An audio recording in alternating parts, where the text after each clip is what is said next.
Hello students, आपका स्वागत है। पिछली क्लास में हमने समाकलन के अनुप्रयोग पढ़े हुए हैं, जिसमें एक्स अक्ष, दो कोटियां तथा एक वक्र दिया है, तो उससे घिरे क्षेत्र के क्षेत्रफल को किस तरीके से ज्ञात कर सकते हैं। तो पिछले वीडियो में हमने देखा कि यदि मान लीजिए आपको एक सरल रेखा दिया है या एक वृत्त दिया हुआ है, एक परवलय या एक दीर्घवृत्त, ये चारों के एग्जाम्पल हम देख चुके हैं कि उनके क्षेत्रफल को हम किस तरीके से ज्ञात कर सकते हैं। और आज हम आगे कुछ और क्वेश्चन सॉल्व करने वाले हैं।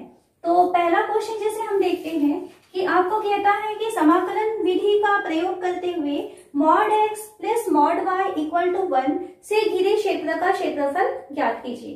तो इसका क्षेत्रफल ज्ञात करने के लिए आप जान चुके हैं कि कैसे हमको क्षेत्रफल ज्ञात करना होता है। सबसे पहले तो आपको इसको ड्रॉ करना पड़ेगा कि ये वास्तव में कौन सी आकृति बन रही है। तो इसे ड्रॉ करने के लिए देखिए, आपके पास जो क्वेश्चन दिया हुआ है वो मापांक फलन है, और मापांक फलन के बारे में आप जानते हैं कि मॉड यदि x दिया है देन इसकी दो वैल्यूज पॉसिबल होती हैं, -x हो सकता है या +x हो सकता है, डिपेंड करता है x की वैल्यू कैसी है। अगर x की वैल्यू लेस देन 0 है देन मॉड x की वैल्यू को हम -x लिखते हैं, और यदि x की वैल्यू ग्रेटर देन 0 है देन मॉड x की वैल्यू को हम +x लिखते हैं या x ही रहने देते हैं, इसके साइन को चेंज नहीं करते। ओके, तो यहाँ पर आपके पास जो फंक्शन दिया हुआ है कैसा दिया है, mod x plus mod y equal to 1, जिसे हमें ड्रॉ करना है कि वास्तव में ये कौन सी आकृति बन रही है। तो यहाँ x क्योंकि मापांक के अंदर है तो x के दो साइन पॉसिबल हो सकते हैं, या तो वो पॉजिटिव हो सकता है या निगेटिव हो सकता है। तो यहाँ x की दो पॉसिबिलिटीज है, या तो वो पॉजिटिव होगा या तो वो निगेटिव होगा। इसी तरीके से y भी मॉड के अंदर है, तो y के वैल्यू के ऊपर डिपेंड करेगा कि y पॉजिटिव भी हो सकता है और y निगेटिव भी हो सकता है। तो इन चारों के ऊपर हमको अगर हम इक्वेशन को रखेंगे तो हमें चार टाइप के यहाँ पर जो है फंक्शन दिखाई देगा। ठीक है, तो इसमें हम लेते हैं, फर्स्ट हम ले कि x जो है पॉजिटिव हो जाए, तो इसको मैं ऐसा लिखती हूँ, x is greater then 0, x positive हो जाए और y कैसा हो जाए, ये भी पॉजिटिव हो जाए। ये फर्स्ट हम ले रहे हैं। सेकेंड ऐसा हो सकता है कि x तो पॉजिटिव होगा लेकिन y जो है वो निगेटिव हो जाए। ठीक, थर्ड ऐसा हो सकता है कि x निगेटिव हो y पॉजिटिव हो, और चौथा ऐसा हो सकता है कि x भी निगेटिव हो और y भी निगेटिव हो। और इन चारों सिचुएशन को लेकर के हम देखते हैं कि हमें क्या मिलने वाला है। अगर x पॉजिटिव हुआ, y पॉजिटिव हुआ, तो अगर x की वैल्यू पॉजिटिव होती है देन मॉड x की वैल्यू क्या रहती है, x। तो उसी तरीके से यहाँ पर x पॉजिटिव है तो ये जो मॉड x है इसकी वैल्यू बनेगी x प्लस, क्योंकि y भी पॉजिटिव है तो मॉड y की वैल्यू बनेगी y इक्वल टू 1। तो ये जो फंक्शन है वो इस फॉर्म में चेंज हो गया। ये पहला इक्वेशन ले लेते हैं इसको। Second condition, x is greater then 0 यानी x पॉजिटिव, तो मॉड x की वैल्यू x रहा। y इज लेस देन 0 मतलब y कैसा है, निगेटिव है, तो y यदि निगेटिव है तो मॉड से बाहर निकलने के लिए क्या करना होगा, उसे अपने साइन को चेंज करना होगा। तो ये मॉड y जो है वो बनाएगा -y इक्वल टू 1। ये सेकेंड इक्वेशन हो गया। Third, x negative then mod x की value -x, y positive then mod y की वैल्यू +y इक्वल टू 1। ये तीसरा इक्वेशन हो जाएगा। और चौथा कंडीशन में x भी निगेटिव और y भी निगेटिव, तो अगर x निगेटिव है तो मॉड x की वैल्यू को क्या लिखेंगे, -x, y भी निगेटिव है तो मॉड y की वैल्यू को हम क्या लिखेंगे, -y इक्वल टू 1। तो इस तरीके से हमें चार इक्वेशन दिखाई दे रहे हैं इस mod x plus mod y equal to 1 से। अब इन चारों इक्वेशन को हमें ड्रॉ करना है और ये देखना है कि वास्तव में ये है क्या चीज। तो इन्हें ड्रॉ करने के लिए आप देखिए, फर्स्ट हम इसको एक्सिस ले लेते हैं, ये एक्स एक्स है, ये एक्स डैश, ये y है एंड ये y डैश। फर्स्ट इक्वेशन की अगर हम बात करें तो x प्लस y, यहाँ पे ये चारों जो है वो लीनियर इक्वेशन है, रैखिक समीकरण है, मतलब हमें एक सरल रेखा ही मिलने वाली है चारों से। फर्स्ट है x plus Y equal to 1। तो किस तरीके से ड्रॉ होता है, या तो आप सीधा सीधा इसे x upon a plus Y upon b equal to 1 के फॉर्म में चेंज करें, और ये देखें कि वो अक्षों को कहाँ कहाँ पर काटता है, मतलब कौन से अंतःखंड काटता है। ये एक तरीका हो सकता है। या ऐसा कर सकते हैं कि आप इसमें जैसे फर्स्ट में बता रही हूँ x plus Y equal to 1 है ना। हम ये देखें कि वो अक्ष को कहाँ कहाँ काट रहा है, तो एक बार आप x की वैल्यू को 0 कर दीजिए और उससे आपको क्या मिलेगा, x की वैल्यू 0 करेंगे तो y की वैल्यू कितनी मिल जाएगी, 0 प्लस वाई है ना इक्वल टू 1, तो y की वैल्यू मिल जाएगी 1। यानी पहला पॉइंट इंटरसेक्शन पॉइंट होगा 0 1। तो ये जो फर्स्ट इक्वेशन है इसका पहला पॉइंट हो गया 0 1। सेकेंड टाइम में आप क्या करो कि एक बार y की वैल्यू को आप 0 कर दो। इसी इक्वेशन में यदि हम y की वैल्यू 0 करेंगे देन x की वैल्यू मिल जाएगी, x की वैल्यू हो जाएगी 1। तो सेकेंड पॉइंट हमें मिल जाएगा 1 0। पहले x को लिखा जाता है उसके बाद ही y को लिखते हैं यहाँ पर। तो हमें यहाँ से फर्स्ट वाले इक्वेशन से 2 पॉइंट मिल रहे हैं 0 1 एंड 1 0, जहां पर वो अक्षों को काट रहा है। तो सपोज ये 1 है, ये भी 1 लिखते हैं, ये -1 है और ये भी -1 है x और y एक्सिस में। तो 0 1 कहाँ मिलेगा, x की वैल्यू 0 y की वैल्यू 1, ये वाला पॉइंट है, इस पॉइंट के निर्देशांक होंगे 0 1। सेकेंड है 1 0, तो ये वाला पॉइंट का निर्देशांक होगा 1 0। यानी पहला जो इक्वेशन है इन दोनों को मिलाने वाली रेखा है वो। इस तरीके से हम इसको आगे बढ़ाते हैं और ये इक्वेशन है किसका, x plus Y equal to 1 का। इसी तरीके से आप सेकंड के लिए भी ड्रॉ कर सकते हैं, x minus Y equal to 1 दिया है ना। तो आप देखिए x minus Y equal to 1 को हम ड्रॉ करना चाहते हैं, तो एक बार x की वैल्यू को 0 रखेंगे then minus Y equal to 1, यानी कि y की वैल्यू -1 आया। तो क्या पॉइंट मिला, x की वैल्यू 0 y की वैल्यू -1, ये फर्स्ट पॉइंट। सेकेंड टाइम में आप क्या करो, y की वैल्यू को 0 कर दो, y की वैल्यू 0 कर देंगे इस इक्वेशन में, तो हमें क्या मिलेगा x माइनस 0 मतलब x की वैल्यू 1। तो अब सेकेंड पॉइंट मिलेगा 1 0। तो ये जो सेकेंड इक्वेशन है उस अक्षों को 2 पॉइंट्स पे इंटरसेक्ट करेगा। पहला तो होगा 0 -1, देखिए कहां पे हो रहा है, x की वैल्यू 0 y की वैल्यू -1, ये वाला पॉइंट है 0 -1। सेकेंड पॉइंट हमको मिलेगा यहाँ पर 1 0, तो ये वाला पॉइंट है 1 और ये वाला पॉइंट है 0। तो इन दोनों को मिलाने वाली जो लाइन होगी, इतने को हम डार्क किए हैं और इसको डैश करके आगे बढ़ा रहे हैं। तो ये जो लाइन है ये है सेकेंड इक्वेशन की लाइन, यानी कि x minus Y equal to 1, इसका हमने लाइन ड्रॉ किया। अब हम थर्ड इक्वेशन को देखें। थर्ड इक्वेशन है minus x plus Y equal to 1। तो यहाँ पर x की वैल्यू 0 करेंगे तो y की वैल्यू 1 मिल जाएगा। तो पहला पॉइंट क्या मिल गया आपको, 0 1 मिला, ठीक है। और यहाँ एक बार हम y की वैल्यू 0 करेंगे then minus X equal to 1 है, यानी कि x की वैल्यू मिल रहा है -1। तो सेकेंड पॉइंट हमको मिल रहा है x का मान -1 एंड y का मान 0। ये पॉइंट्स को देखते हैं कि कहां पर मिलेगा, 0 1, x की वैल्यू 0 y की वैल्यू 1। तो x की वैल्यू 0 y की वैल्यू 1, ये वाला पॉइंट है 0 1, और -1 0, तो x की वैल्यू -1 एंड y की वैल्यू 0, -1 एंड 0। ये दोनों पॉइंट्स को मिलाएंगे और आगे बढ़ेंगे। तो ये थर्ड वाली का इक्वेशन है -x plus Y equal to 1 का, ये इक्वेशन हो गया। एक और इक्वेशन बच गया हमारे पास फोर्थ का। तो -x minus Y equal to 1, x equal to 0 करेंगे तो y की वैल्यू आपको -1 मिल जाएगा। इसमें y की वैल्यू 0 करेंगे तो x की वैल्यू -1 मिलेगा। तो यहाँ पर 2 पॉइंट्स मिलेंगे, -1 0 एंड 0 -1 फोर्थ के लिए। तो -1 0 एंड 0 -1, यानी इन दोनों पॉइंट्स को मिलाएंगे। तो ये है चौथा इक्वेशन का line, -x minus Y equal to 1। Question में हमें कहता है कि इससे जो घिरा क्षेत्र है उसका क्षेत्रफल ज्ञात करना है। तो यहाँ पर आप देख रहे हैं कि 4 आपको स्ट्रेट लाइन दिखाई दे रही है और इन चारों स्ट्रेट लाइन से घिरा क्षेत्र कौन सा है, ये आपको क्या दिखाई दे रहा है, यहाँ पर एक वर्ग दिखाई दे रहा है। तो जो घिरा क्षेत्र है वह क्या है, एक वर्ग है, और इस वर्ग के लिए ये इसके विकर्ण बनेंगे।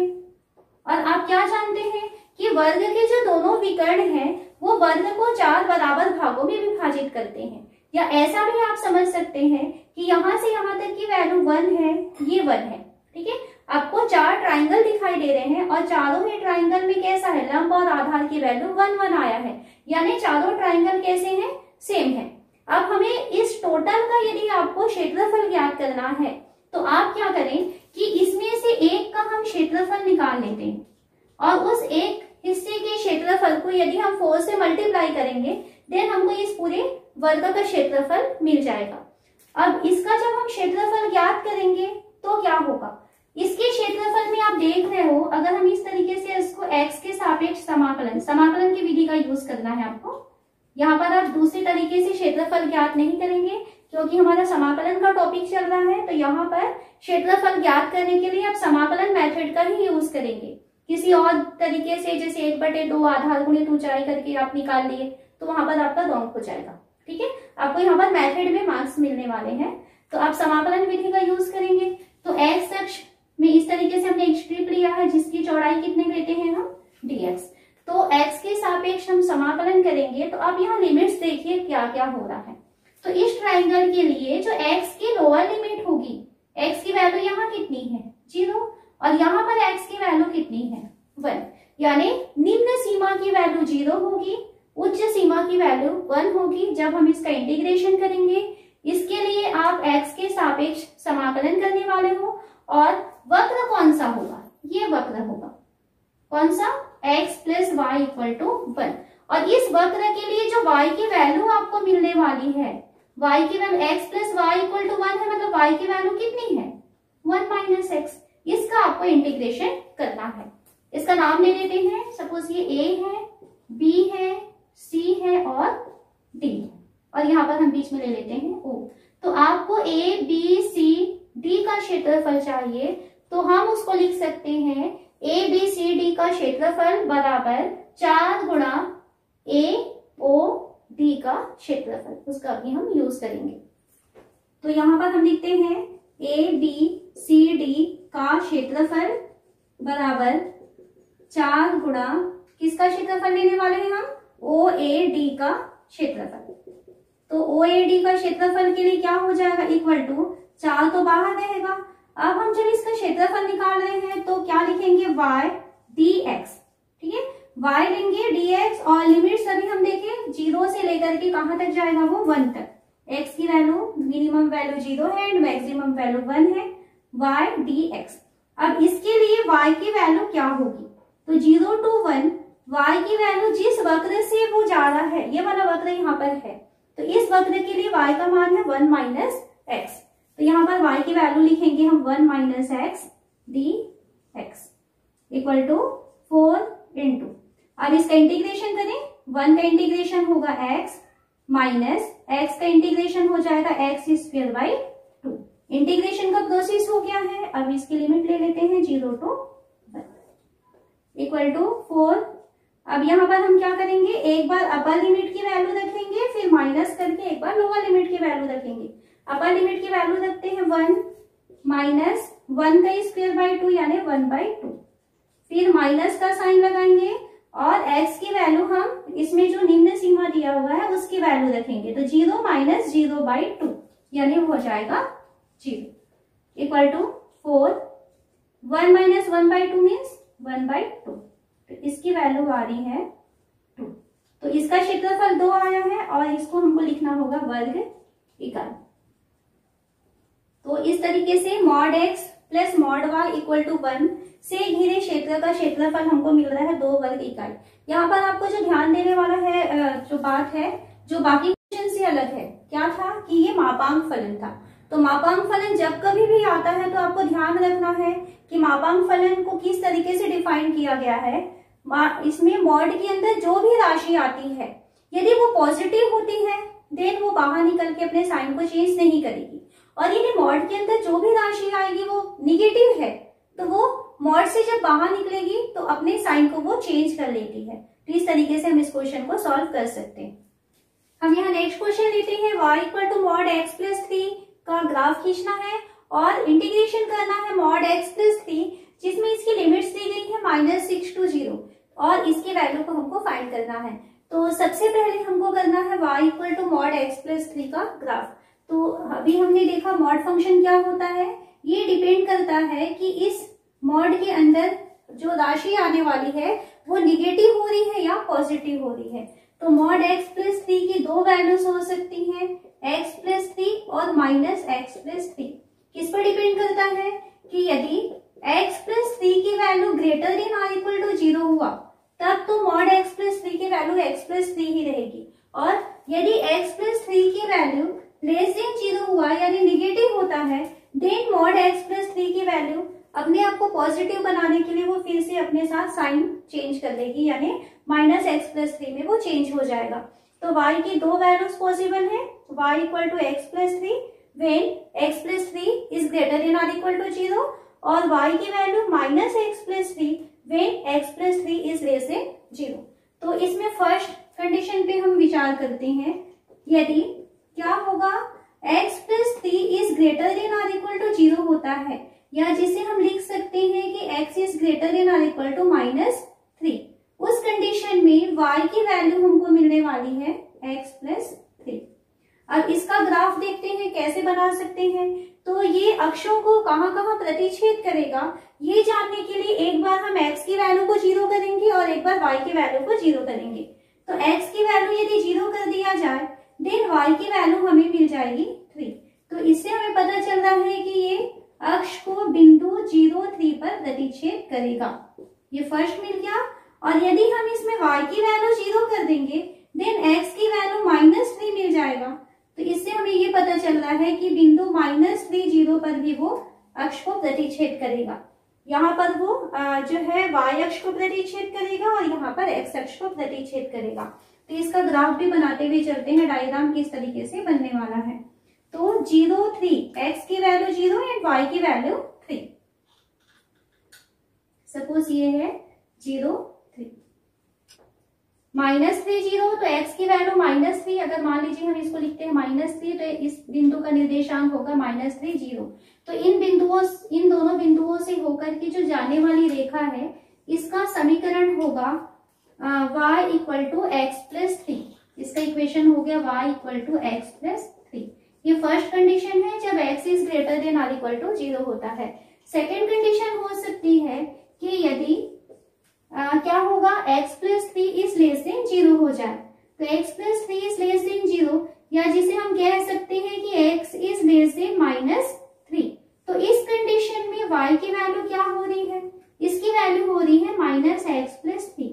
अब इसमें भी हम देखते हैं कि ये जो रेखा हमें दिखने वाली है, क्योंकि एक रैखिक समीकरण है, तो ये अक्षों को कहाँ कहाँ पर काटती है। तो एक बार हम x की वैल्यू 0 करेंगे और एक बार y की वैल्यू 0 करेंगे।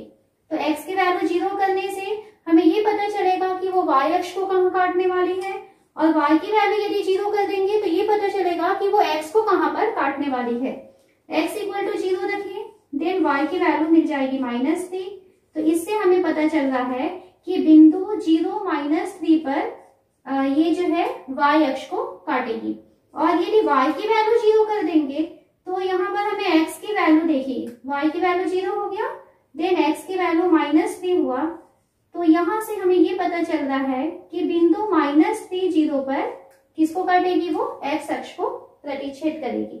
अब इसको भी ड्रॉ करें 0, माइनस 3, तो x की वैल्यू 0, y की वैल्यू माइनस 3। सपोज यहाँ पर मिल रहा है 0, माइनस 3, x की वैल्यू माइनस 3 एंड y की वैल्यू 0, ये वाला पॉइंट है।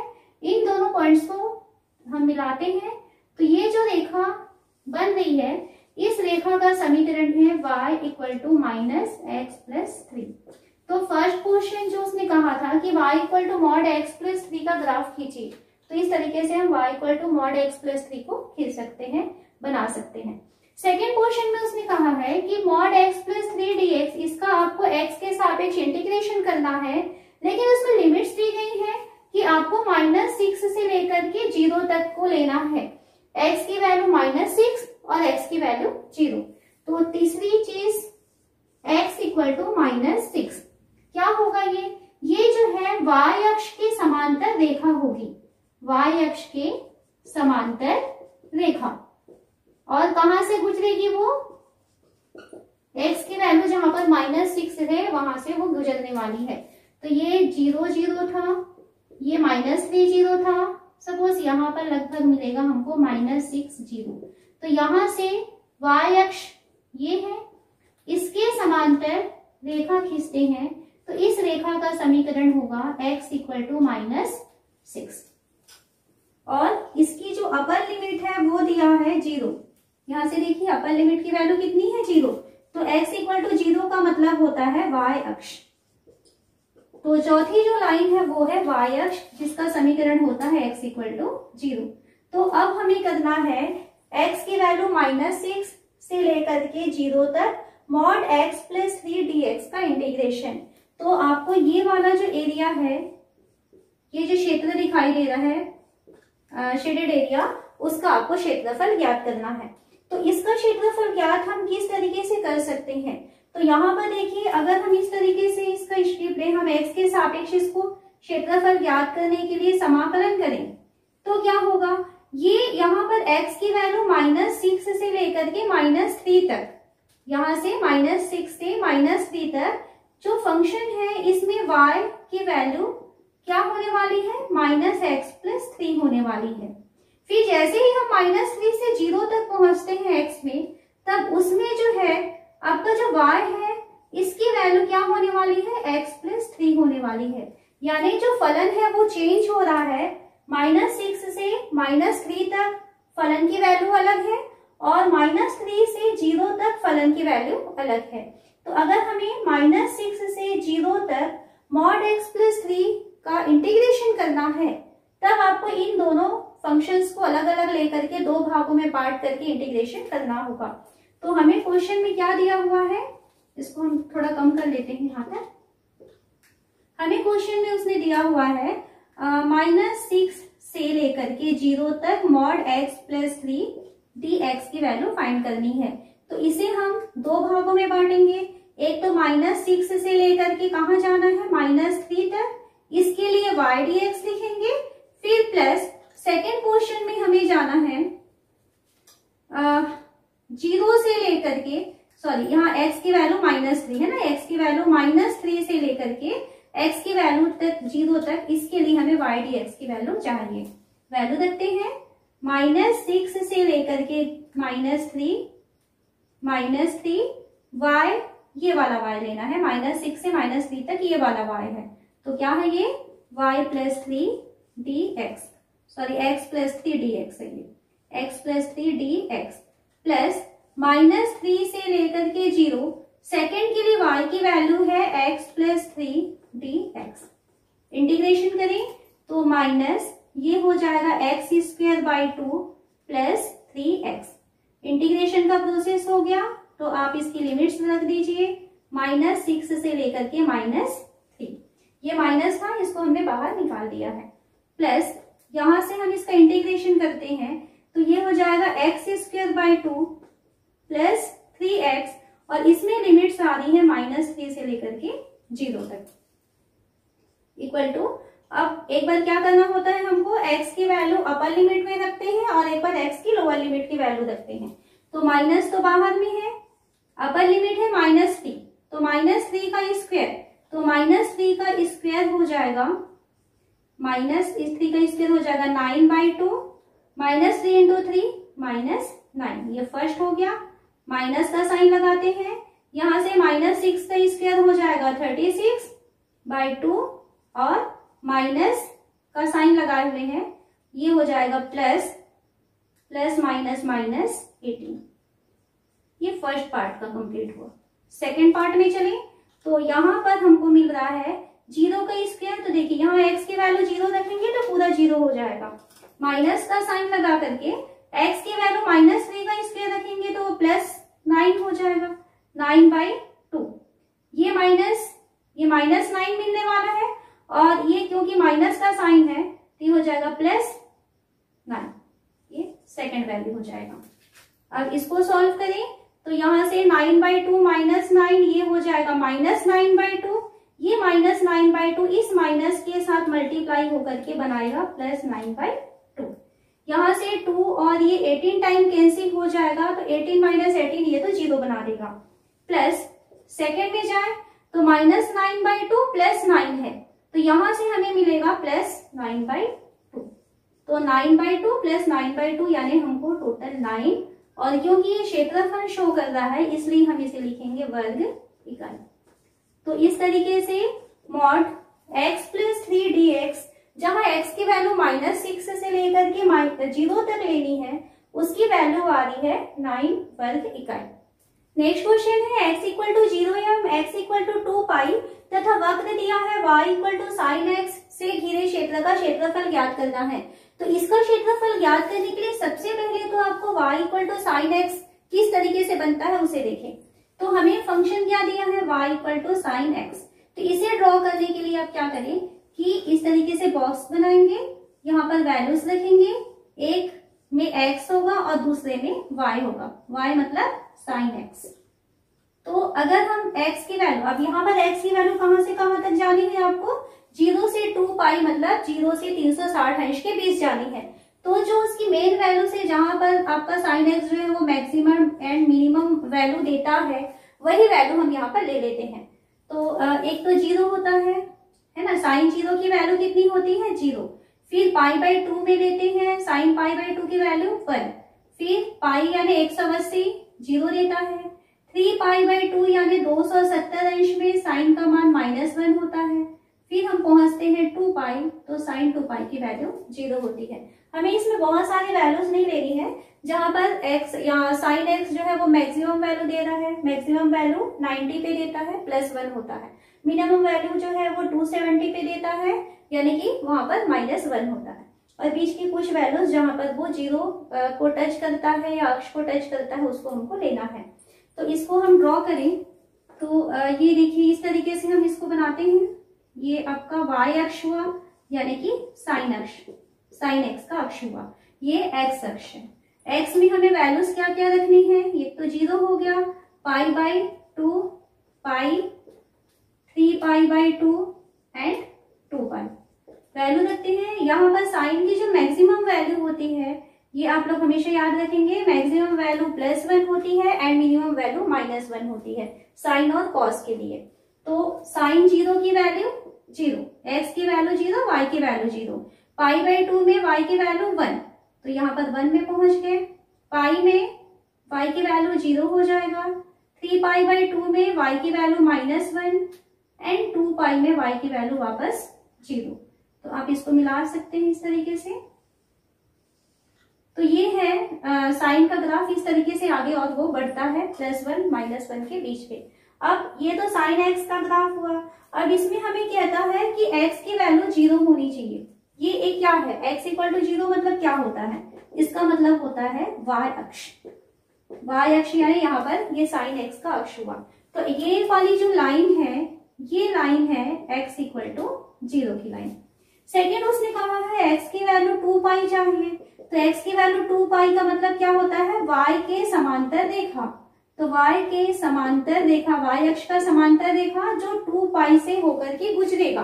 तो यहाँ पर x की वैल्यू 2 पाई है, यहाँ से गुजरने वाली y अक्ष के समांतर रेखा, इसका समीकरण है y इक्वल टू 2 पाई। अब क्वेश्चन को वापस पढ़ते हैं। हमें कहा है उसने कि आपको x equal to 0, x equal to 2 pi तथा वक्र y equal to sine x से घिरे क्षेत्र का क्षेत्रफल ज्ञात करना है। यानी ये दो लाइन दिया है, x अक्ष दिया है, ये एरिया आपको चाहिए, इसका क्षेत्रफल कितना होगा ये हमें ज्ञात करना है। तो जब हम इसका क्षेत्रफल ज्ञात करेंगे तो आप देख सकते हैं 0 से लेकर के पाई तक 180 अंश तक जो वैल्यूज है वो ऊपर जा रहे हैं, मतलब कि पॉजिटिव वैल्यूज देता है, और साइन की वैल्यू पाई से लेकर के 2 पाई तक यानी 180 से 360 तक साइन की जो वैल्यू होती है वो माइनस में होती है। तो जब क्षेत्रफल ज्ञात करेंगे तो जो माइनस वैल्यू जो हमें मिलने वाली है उसे हमें मॉड में रखना पड़ेगा, क्योंकि क्षेत्रफल हमेशा धनात्मक होता है। तो आपको यहाँ क्षेत्रफल ज्ञात करना है। तो ये जो क्षेत्रफल है ये 2 पार्ट में बंटने वाला है। आपको चाहिए 0 से लेकर के 2 पाई तक साइन x dx की वैल्यू 2 भाग में बटेगा। पहला भाग तो आप लोगे 0 से पाई तक साइन x dx, और सेकेंड भाग आपको लेना है पाई से लेकर के 2 पाई तक साइन x dx। बट ये माइनस में आने वाला है, इस कारण से हम इसको मॉड के अंदर रखेंगे ताकि वो वैल्यू जो है वो पॉजिटिव हो जाए। इक्वल टू साइन x का integration minus cos x। Integration हो गया, देन आप इसकी लिमिट को बाहर लिखेंगे 0 से लेकर के पाई, प्लस यहां से साइन एक्स का इंटीग्रेशन माइनस कॉस एक्स हुआ और इंटीग्रेशन का प्रोसेस हुआ, देन यहाँ पे लिमिट रखेंगे पाई से 2 पाई और ये मॉड में रहेगा। अब एक बार हम अपर लिमिट की वैल्यू रखते हैं और माइनस का साइन लगा के लोअर लिमिट की वैल्यू रखेंगे, तो ये हमें मिल जाएगा माइनस कॉस पाई, माइनस और माइनस प्लस कॉस 0, ये फर्स्ट हो गया, प्लस यहां से हमें मिलेगा माइनस कॉस 2 पाई माइनस और minus plus cos pi equal to minus cos pi की वैल्यू होती है -1 प्लस कॉस 0 की वैल्यू होती है 1। ये वैल्यूज आपको याद रखनी है। यहां से प्लस का साइन है, ये कॉस 2 पाई की वैल्यू होती है 1 प्लस कॉस पाई की वैल्यू होती है -1 और ये मॉड के अंदर रहेगा, ये आपको ध्यान रखना है वरना वो 0 हो सकता है। तो यहां से आपको मिल जाएगा 2 प्लस मॉड में यहां से आपको मिल जाएगा -2, क्योंकि ये मॉड में है तो बाहर निकल के प्लस बन जाएगा, तो 2 + 2 यानी कि 4। तो ये जो शेडेड एरिया है इसका क्षेत्रफल हमको मिल जाता है 4 वर्ग इकाई।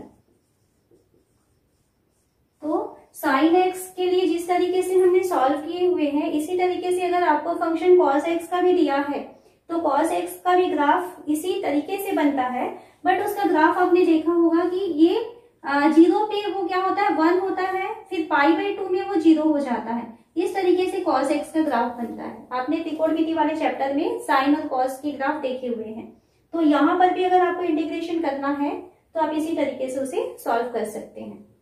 हम यहाँ नेक्स्ट क्वेश्चन लेते हैं। समाकलन विधि का उपयोग करते हुए त्रिभुज एबीसी का क्षेत्रफल ज्ञात करना है, जहां पर शीर्षों के निर्देशांक दिए हैं 2, 0, 4, 5 और 6 थे। तो पहले तो हम ये देखें कि त्रिभुज किस तरीके से बनने वाला है। तो यहाँ हम एक्स अक्ष बनाते हैं और ये है वाई अक्ष, ये पूरे पॉजिटिव वैल्यू से, देन हमको निगेटिव साइड में नहीं जाना है। यहाँ पर 2, 0, तो पहले हम इसको थोड़ा सा 1, 2, 3, 4, 5, 6 इस तरीके से कर लेते हैं। 1, 2, 3, 4, 5 एंड 6। बहुत एग्जैक्ट नहीं बनाना है, पर आपका इस तरीके से पॉइंट जो है वो अपनी सही जगह पर दिखना चाहिए। तो हम थोड़ा सा अंदाजन के लिए इसके नंबरिंग कर लिए हैं। 2, 0 दिया हुआ है तो 2, 0 यानी ये वाला पॉइंट हो जाएगा, इसका निर्देशांक है a, सॉरी इसका नाम है a। 4, 5 तो x की वैल्यू 4 एंड y की वैल्यू 5, तो लगभग ये हमको मिलेगा यहाँ पर, इसका नाम है b और इसके निर्देशांक है 4, 5, इसका निर्देशांक है 2, 0 और c कितना है 6, 3, तो x की वैल्यू 6 एंड y की वैल्यू 3, मतलब लगभग यहाँ पर हमको c मिलने वाला है जिसका निर्देशांक है 6, 3। तो a, b और c को ज्वाइन करें, यहाँ पर ये इसके साथ जुड़ेगा और ये इसको इससे मिला लेते हैं। तो यहाँ देखिए एक त्रिभुज बना हुआ है ABC, जिसका कि हमको क्षेत्रफल ज्ञात करना है। तो इसका क्षेत्रफल ज्ञात करने के लिए आप यहाँ क्या देख रहे हैं कि ये जो त्रिभुज है वो ना तो x अक्ष के साथ जुड़ा हुआ है और ना तो y अक्ष के साथ में चल रहा है। तो कभी भी जब हम इंटीग्रेशन करते हैं तो जो कर्व होता है या जो वक्र होता है वो या तो वो x अक्ष के साथ इस तरीके से आगे बढ़े या तो वो y अक्ष के साथ आगे बढ़े, तभी हम यहाँ पर जो dx या dy लिखते हैं उसका हम x या y के सापेक्ष इंटीग्रेशन कर सकते हैं। लेकिन यहाँ पर हम क्या देख रहे हैं, जो त्रिभुज है वो x अक्ष के साथ भी नहीं चल रहा है और ना ही y अक्ष के साथ चल रहा है। तो अब हम इसका एरिया जब निकालेंगे तो हम इसको, क्योंकि समाकलन का मेथड लेना है, तो आपको क्या करना होगा, ये जो पॉइंट है यहाँ से ये इसको हम ज्वाइन करते हैं, ये यहाँ पर मिल जाएगा। ये जो 60 है इसको हम यहाँ पे मिलाते हैं। अब देखिए अगर हम इसका इंटीग्रेशन के माध्यम से अगर हम इसका एरिया फाइंड करना चाहते हैं तो सबसे पहले आपको फाइंड करना होगा ये ABC, इसको हम नाम देते हैं D और इसको नाम देते हैं E। तो पहले आप क्या करेंगे, A, B, D का क्षेत्रफल निकाल सकते हैं। जब इसका क्षेत्रफल निकालेंगे तो ये क्या है, x अक्ष के साथ चल रहा है, मतलब x के सापेक्ष आप इसको समाकलन करेंगे और यहाँ पर जो फलन बनेगा वो a, b के लिए जो y होगा वो उसके लिए फलन का काम करेगा। फिर सेकेंड टाइम में हम इसका क्षेत्रफल निकालेंगे, b, c, e, d का क्षेत्रफल, उसको जोड़ेंगे, इसके लिए जो फलन का काम करेगा वो बी सी के लिए जो y होगा वो फलन का काम करेगा, और उसको भी हम x के सापेक्ष इंटीग्रेशन करेंगे तो हमको ये वाला एरिया मिल जाएगा। फर्स्ट वाला एरिया और ये जो सेकेंड टाइम में हमने एरिया निकाले हुए हैं, इन दोनों को यदि हम जोड़ते हैं तो ये वाला एरिया भी उसमें कवर हो जा रहा है, जो कि हमें नहीं चाहिए। हमें सिर्फ ये शेडेड एरिया चाहिए, इसका क्षेत्रफल बस चाहिए। तो इसके लिए हम क्या करें, फर्स्ट पार्ट पे हमने जो ए बी के लिए y dx निकाले, सेकेंड पार्ट के लिए बी सी के लिए y dx निकाले, उन दोनों को जोड़ के हम ए सी के लिए नीचे वाला जो एरिया होगा, यानी ए सी के लिए जो y मिलेगा उसका यदि हम x के सापेक्ष समाकलन करेंगे तो नीचे का क्षेत्रफल मिलेगा, उसे हम माइनस कर देंगे। उसे माइनस करेंगे तो ये जो शेडेड एरिया है उसका क्षेत्रफल हमको मिल जाएगा। तो इसके लिए हमें जरूरत पड़ेगी y की। किसके लिए, ए बी के लिए भी, बी सी के लिए भी और ए सी के लिए भी। तो सबसे पहले हम y की वैल्यू फाइंड करते हैं। ए बी, तो यहाँ पर देखिए ए बी का समीकरण निकालते हैं। तो ए बी के समीकरण के लिए आपको a का मान दिया हुआ है 20 एंड b का दिया हुआ है 45। आप दो बिंदुओं से होकर के जाने वाली रेखा का समीकरण 11th क्लास में पढ़े हुए हैं। अगर आपके पास दो पॉइंट दिए हुए हैं x1 y1 and x2 y2, then x1 y1 x2 y2 इन दो पॉइंट से होकर के जाने वाली रेखा का समीकरण होता है y minus y1 equal to y2 minus y1 upon x2 minus x1 and x minus x1। ये फॉर्मूला आप 11th क्लास में पढ़े हुए हैं। तो इसी फॉर्मूले से हम यहाँ पर दो पॉइंट दिए गए हैं, इन दोनों पॉइंट से होकर के जाने वाली रेखा का समीकरण निकालते हैं। तो ए बी का समीकरण हो जाएगा y माइनस ये y1 बनेगा x1 y1 x2 y2, ठीक है। तो y minus 0 equal to 5 minus 0 upon 4 minus 2 x minus 2, या इसे हम लिख सकते हैं y equal to 5/2 x minus 2। ये फर्स्ट इक्वेशन है ए बी के लिए y की वैल्यू। इसी तरीके से हम बी सी के वैल्यू निकालते हैं। तो बी सी का समीकरण निकालने के लिए हमें बी पॉइंट लेना है। तो बी पॉइंट है 4 5 एंड सी पॉइंट लेना है, सी पॉइंट है 6 3। तो इन दो पॉइंट से होकर के जाने वाली रेखा का समीकरण निकालें। यहाँ पर ये x1 y1 बनेगा, ये x2 y2 बनेगा। इस फॉर्मूले में हम यहाँ पर इसकी वैल्यू को रखते हैं। तो ये हो जाएगा y माइनस y1 यानी कि 5 equal to y2 minus y1 3 minus 5, x2 minus x1 6 minus 4 और x माइनस x1 यानी कि x माइनस 4। तो ये हो जाएगा y minus 5 equal to -2 upon 2 x minus 4। ये 2 और ये 2 कैंसिल हो जाएगा। यहां से हम y की वैल्यू को भी निकाल लें तो y की वैल्यू हमको मिल जाएगी -x प्लस 4 -5 उधर ट्रांसफर होकर के +5 बन जाएगा। तो यहां से हमें y की वैल्यू मिल जाएगी -x प्लस 9। ये सेकेंड इक्वेशन हुआ किसके लिए, BC का। तो BC का समीकरण हो रहा है y equal to -x plus 9। अब हमें जरूरत पड़ने वाली है AC का, ये वाली लाइन, ठीक है। तो AC का इक्वेशन भी निकालते हैं। तो AC का समीकरण, तो AC के समीकरण के लिए हमें A का पॉइंट चाहिए। A का पॉइंट क्या है 2 0 और किसका चाहिए C का। C का निर्देशांक क्या दिखाई दे रहा है हमको 6 3। तो ये दो पॉइंट से होकर के जाने वाली रेखा का समीकरण y minus y0 y1 equal to y2 minus y1 यानी 3 minus 0 upon 6 minus 2 x minus 2। Then y equal to हमको मिल जाएगा 3/4 x माइनस 2। ये हो गया इक्वेशन थर्ड। तो हम तीनों इक्वेशन के लिए, फर्स्ट इक्वेशन यानी ए बी के लिए y की वैल्यू क्या मिल रही है 5/4 5/2 x माइनस 2। सेकेंड के लिए y की वैल्यू हमको मिल रहा है -x प्लस 9 और थर्ड के लिए यानी ए सी के लिए हमें y की वैल्यू मिल रहा है 3/4 x माइनस 2। अब हम इसका क्षेत्रफल को ज्ञात कर सकते हैं।